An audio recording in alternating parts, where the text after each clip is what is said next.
Hello everyone, welcome back to our YouTube channel. Today we are going to make adorable crochet baby socks together.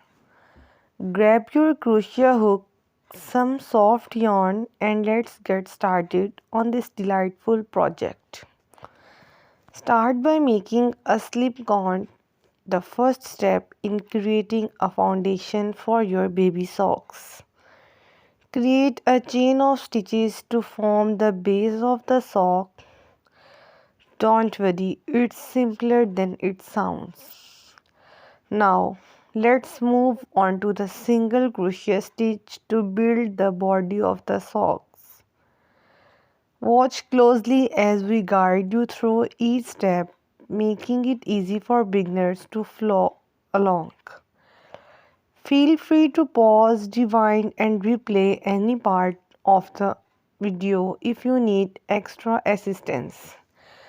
The beauty of this tutorial is that you only need basic crochet skills to complete the project.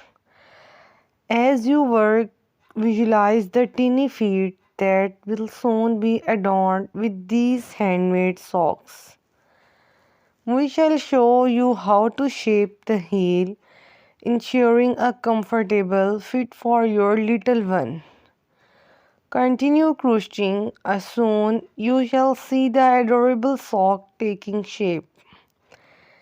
Adding ribbing at the top gives the socks a charming finish and ensures they stay in place.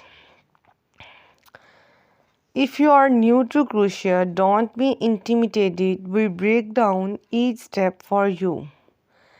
Take your time and enjoy the rhythmic process of creating these precious baby socks. The tutorial is designed to be beginner friendly, making it accessible for everyone. Feel the satisfaction as you complete each row and witness your project evolving. Capture the joy of making handmade gifts for the little ones in your life. Imagine the smiles these tiny socks will bring when gifted to a newborn. Whether you are a second crocheter or a novice, this tutorial is perfect for all skill levels. Thanks for watching this video.